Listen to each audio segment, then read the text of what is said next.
Сәлеметсіздер ме? Біз Абдулла Қарсақбаев атындағы нөмір 41 жалпы білім беретін мектеп коммуналдық мемлекеттік мекемесінің 11 Б сынып оқушысы Қарасай Жания, 10 Ә сынып оқушысы Даниярбекова Бақжан. Ғылыми жобамыздың тақырыбы жұмсақ болаттың антикоррозиялық қасиеттерін арттыру.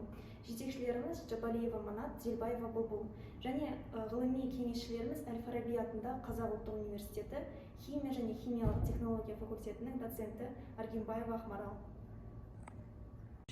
Қазіргі таңда көптеген өндірістерде конструкциялық материалдар ретінде жұмсақ болат қолданылады. Алайда агрессивті ортада, яғни ауа, тұзды су, қышқылды ортада олар коррозияға ұшырап таттанады. Сол себептен жұмсақ болат бетін коррозиядан қорғау маңызды мәселе болып табылады. Бұл слайдта таттану үдеріс кезінде жүретін реакцияларды көре аласыздар. Олар темірдің оксидтері, гидроксидтері түзілуімен көрсетілген.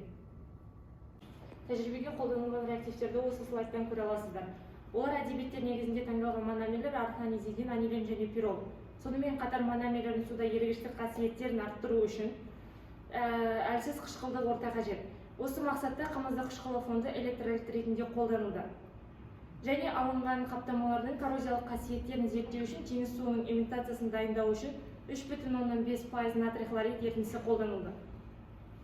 Қаптаманы алмас бұрын жұмысшы электрод бетінің ауа бауыр шлифовальды машинасында кеуектер 1000 жарым, 2000-2 мың болатын қағаздар тазартылды.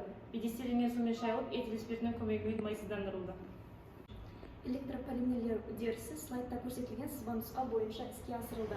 Аутолап қондырғысында нова бағдарламалық жасақтамасы арқылы циклді вольтапирометрия әдісімен полимерлі қаптамалар алынды. Жұмыс жүргізу шарттары әдебиеттер негізінде таңдалды. Бұл слайдта мономерлердің полимерлерге айналуы мүмкін реакцияларын көріп тұрсыздар. 20 дегенмен әдебиеттер негізінде таңдалды.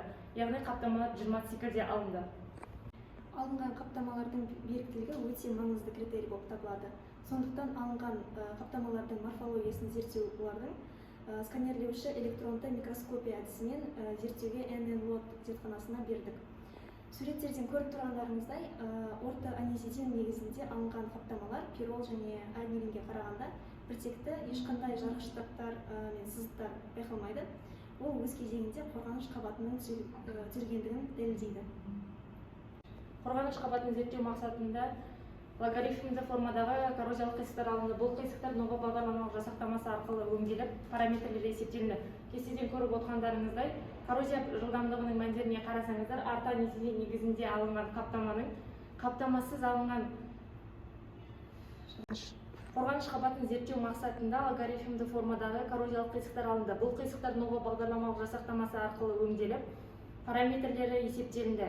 Кестеден көріп отырғандарыңыздай, коррозия жылдамдығының мәндеріне қарасаңыздар, артанизидин негізінде алынған қаптаманың коррозия жылдамдығы қаптамасыз болатқа қарағанда 46 есе төмендеген. Бұл өте жақсы нәтижелер. Бұл слайдта қорғаныш эффектісінің мономер табиғатына тәуелділігін көруге болады. Коррозиядан қорғау эффектілігін анықталады. Мысалы, полианилидин 97,9%, полианилин 78,2%, полипропилол 71,2%. Ең жоғарғы қорғаныштық қасиетіне орта анилидин негізінде алынған қаптамалар ие. Жұмыс барысында мынадай қорытындыға келдік. Қаптамалар электрохимиялық полимерлеу әдісімен синтезделді. Әртүрлі мономерлер қатысында алынған полимерлі қаптамалар салыстырылып тиімдісі таңдалды. Коррозиядан қорғау эффектілігі анықталды.